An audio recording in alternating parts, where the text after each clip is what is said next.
BBC Bangla আপনাদের স্বাগত। আজ আপনাদের সাথে লন্ডন স্টুডিও থেকে আছি মানসী বড়ুয়া, আর ঢাকায় আমার সাথে থাকছেন আকবর হোসেন।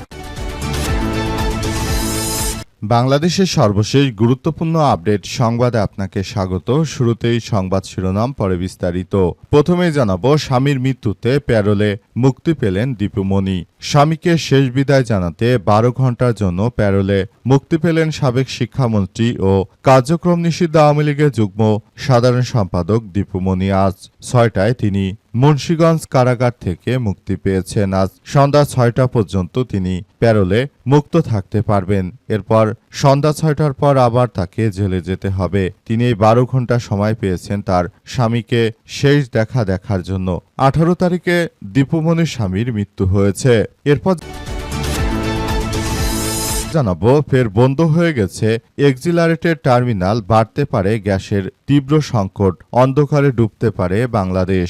তরলীকৃত প্রাকৃতিক গ্যাস বা এলএনজির কার্গো সংকটে কক্সবাজারের মহেশখালীতে মার্কিন যুক্তরাষ্ট্রের কোম্পানি এক্সিলারেট টার্মিনালের ভাসমান টার্মিনাল থেকে আবারও গ্যাসের সরবরাহ বন্ধ হয়ে গেছে। আজ পর্যাপ্ত এলএনজি মজুত না থাকায় টার্মিনালটির সরবরাহ পুরোপুরি বন্ধ হয়ে গেছে। এতে বাংলাদেশ আবারও অন্ধকারে ডুবতে পারে। এদিকে চাহিদা অনুযায়ী গ্যাস ও বিদ্যুতের পর্যাপ্ত সরবরাহ নেই দেশে, বললেন জোনায়েদ সাকি। বর্তমান সরকার সবার হাতে হারিকেন ধরিয়ে দিয়েছে। এই সরকার আসলে ক্ষমতা আসার পর জনগণের পাছায় বা সাথে হারিকেন ধরিয়ে দিয়েছে। আবারও তীব্র গ্যাসের সংকট। এ সরকার গ্যাস না কেনার কারণে বাংলাদেশে 2টি এলএনজি টার্মিনাল, যেগুলো দিয়েই পুরো দেশ চলে, এর মধ্যে আবারও গ্যাসের তীব্র সংকটে এক্সিলারেট টার্মিনালটি বন্ধ হয়ে গেছে। শুধুমাত্র সামিটের টার্মিনালটি চালু রয়েছে। এবারে জানাবো, রাজধানীতে হাত পা ও চোখ মুখ বাঁধা অবস্থায় অপহরণকৃত চিকিৎসক উদ্ধার। দেশে যে কি এক ভয়াবহ বিপর্যয়কর পরিস্থিতির সৃষ্টি হয়েছে, একজন চিকিৎসক সেও এখন নিরাপদে নেই। রাজধানীতে হাত পা ও চোখ মুখ বাঁধা অবস্থায় অপহৃত অবস্থায় একজন চিকিৎসককে উদ্ধার করেছে পুলিশের সদস্যরা। রাজধানীর কুড়িল বিশ্ব রোড এলাকায় দন্ত চিকিৎসক হাসিবুল হাসান 43কে উদ্ধার করেছে পুলিশের সদস্যরা। এদিকে খুলনায় লবণচড়ায় 3 ঘন্টার ব্যবধানে 2 যুবককে গুলি করে হত্যা। খুলনা নগরীর লবণচড়ায় 3 ঘন্টার ব্যবধানে 2 জন যুবককে গুলি করে হত্যা করা হয়েছে। আজ রাত 10:15টার দিকে শিশুবাগান 80 বিঘা এলাকায় নিহত হন নাজমুল। দুর্বৃত্তরা তাকে গুলি করে এবং কুপিয়ে হত্যা করে। আর সন্ধ্যা 6টার দিক ওই জায়গায় মঞ্জুরুল ইসলাম 22 নামের আরেক যুবককে গুলি করে হত্যা করা হয়। আসলে কি শুরু হলো দেশে? এত অনিরাপত্তা দেশ মনে হয় বিগত 19-20 বছরেও ছিল না। এবং সর্বশেষ জানাবো, বড় যুদ্ধের অশনি সংকেত। অস্ট্রেলিয়ায় আবারও খুলেছে সেই টাংস্টেন খনি। নিউ ইয়র্ক পোস্টের প্রতিবেদন।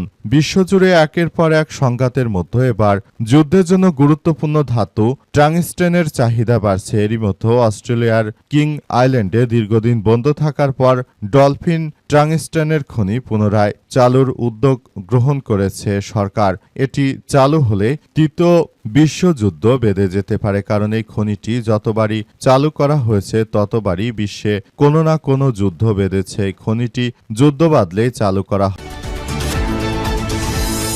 স্বামীর মৃত্যুতে প্যারোলে মুক্তি পেলেন দীপুমণি। স্বামীকে শেষ বিদায় জানাতে 12 ঘন্টার জন্য প্যারোলে মুক্তি পেলেন সাবেক শিক্ষামন্ত্রী ও কার্যক্রম নিষিদ্ধ আওয়ামী লীগের যুগ্ম সাধারণ সম্পাদক ডক্টর দীপুমণি। আজ সকাল 6টায় তিনি মুন্সিগঞ্জ কারাগার থেকে মুক্তি পেয়েছেন। মুন্সিগঞ্জ কারাগার থেকে পুলিশের পাহারায় দীপুমণি রাজধানীর কলাবাগানে তার নিজ বাসভবনে যাচ্ছেন। সেখানে স্বামীর মরদেহ দেখেছেন এবং তিনি এরপর বাকি আনুষ্ঠানিক প্রক্রিয়া সবকিছু ঠিক করছেন। বিষয়টি নিশ্চিত করে মুন্সিগঞ্জ জেলা কারাগারের জেল সুপার মোহাম্মদ জান্নাতুল ফরহাদ বলেন যে দীপুমণিকে 12 ঘন্টার জন্য প্যারোলে মুক্তি দেওয়া হয়েছে। 6টা থেকে সন্ধ্যা 6টা পর্যন্ত প্যারোলের সময় নির্ধারণ করা হয়েছে। কারাগারের নিয়ম অনুযায়ী করা নিরাপত্তার মধ্যে পুলিশি পাহারায় তাকে কারাগার থেকে ঢাকার উদ্দেশ্যে পাঠানো হয়েছে। নির্ধারিত সময় শেষে তাকে পুনরায় কারাগারে আবারও ফেরত পাঠানো হবে বলে সরকারের ঊর্ধ্বতন কর্মকর্তাদের পক্ষ থেকেই নিশ্চিত করা হয়েছে।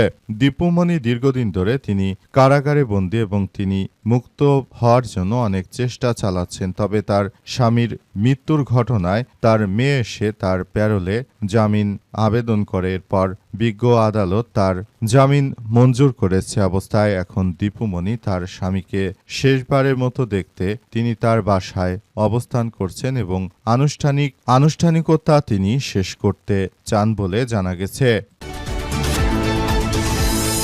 ফের বন্ধ এক্সিলারেটের টার্মিনাল, দেশে ভয়াবহ লোডশেডিংয়ের আশঙ্কা।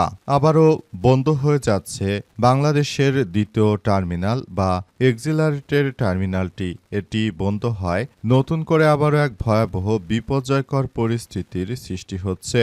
পরিস্থিতি খুবই ভয়ানক অবস্থায় দাঁড়িয়েছে। বর্তমান সরকার ক্ষমতায় আসার পরপরই তারা গ্যাস কিনতে না পারায় দেশজুড়ে এই ভয়াবহ বিপর্যয়কর পরিস্থিতির সৃষ্টি হয়েছে।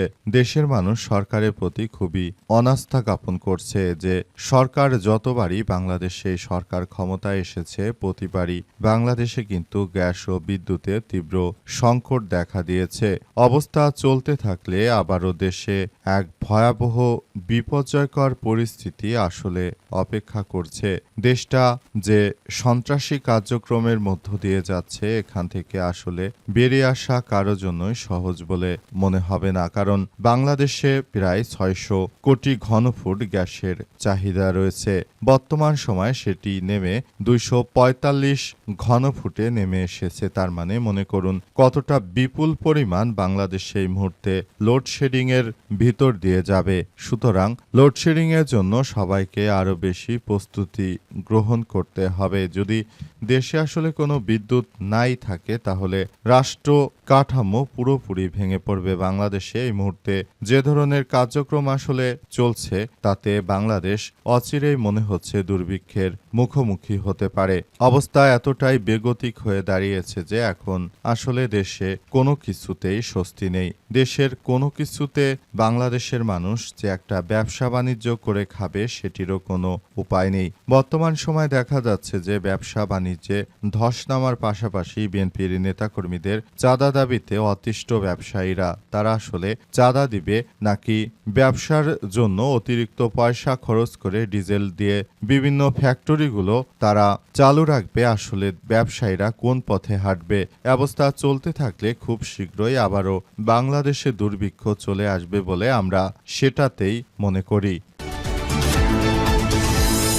চাহিদা অনুযায়ী গ্যাস ও বিদ্যুতের পর্যাপ্ত সরবরাহ নেই বললেন জোনায়েদ সাকি। বর্তমান দেশে চাহিদা অনুযায়ী গ্যাস ও বিদ্যুতের পর্যাপ্ত সরবরাহ নেই বলে জানিয়েছেন পরিকল্পনা প্রতিমন্ত্রী জোনায়েদ সাকি। তিনি বলেন, দেশের জ্বালানি নিরাপত্তা নিশ্চিত করতে 1 মাসের তেলের মজুত বাড়িয়ে 6 মাসে উন্নীত করা সুদূরপ্রসারী পরিকল্পনা গ্রহণ করেছে সরকার। বর্তমানে 1.5 মাসে যে মজুত আছে তা দ্রুত 3 মাস এবং পরবর্তী সময়ে পর্যায়ক্রমে সেটিকে 6 মাসে উন্নীত করা হচ্ছে। তবে বিএনপি সরকার যে সবার হাতে লোডশেডিং ধরিয়ে দিয়েছে সে সম্পর্কে জোনায়েদ সাকির মতো ব্যক্তিরা কোনো কথাই বলছে না। যখন শেখ হাসিনা ক্ষমতায় ছিল তখন এই জোনায়েদ সাকিরা এমনভাবে গলা ফাটাতো মনে হতো যে যত দোষ সব শেখ হাসিনা সরকারি করে, আর এরা হচ্ছে একদম দুধে ধোয়া তুলসীর পাতা। কিন্তু পরিস্থিতি আসলে এমন পর্যায়ে গিয়েছে এখন দেখা যাচ্ছে বর্তমান সময়ে এই জোনায়েদ সাকির মতো, নুরুল হক নুরুর মতো যারা ব্যক্তিত্ব রয়েছেন তারা মূলত নিজের স্বার্থ হাসিল করার জন্য বিএনপিতে যোগ দিয়েছেন এবং তারা বিএনপিতে যোগ দেওয়ার পর এমনভাবে ঘাপটি মেরে বসে আছেন যে তারা এখন যদি কোনো কথা বলে জনগণ তাদের গলায় পাড়া দেবে। সুতরাং তারাও এই মুহূর্তে হাজারো অপরাধ থাকলে বিএনপি সরকার তারপর তারা এটা নিয়ে কোনো ধরনের কোনো কথাবার্তা বলছে না। যদি তারা কোনো কথা বলে সেক্ষেত্রে দেশের মানুষ এদেরকে ধরবে। যেমনটা নুরুল হক নূরের প্রতি মানুষ অনাস্থা জানাচ্ছে তেমনিভাবে জোনায়েদ সাকির বিষয়েও কথা বলতে শুরু করেছে। এরা আসলে ক্ষমতায় যাওয়ার আগে এদের এই রূপ দেশের জনগণ দেখতে পারেনি। এখন দেশটা যখন ধীরে ধীরে রোগে আক্রান্ত হচ্ছে তখন এই দেশটা থেকে আমাদের সবাইকেই দেশ রক্ষার জন্য এগিয়ে আসা উচিত বলে আমরা বিশ্বাস করি। রাজধানীতে হাত পা ও চোখ মুখ বাঁধা অবস্থায় অপহৃত চিকিৎসককে উদ্ধার।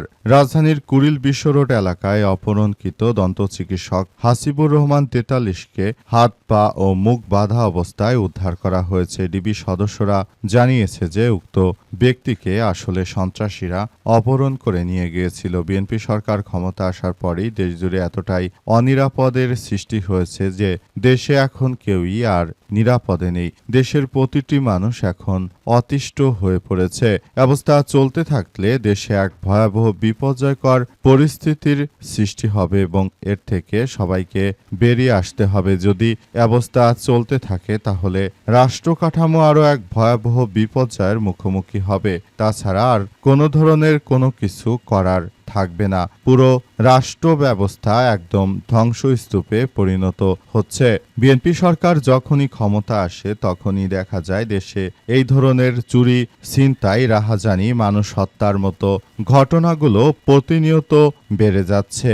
অবস্থা চলতে থাকলে দেশ আর দেশের জায়গায় থাকতে পারবে না। দেশের জন্য খুবই এক ভয়াবহ বিপর্যয়কর পরিস্থিতি অপেক্ষা করছে।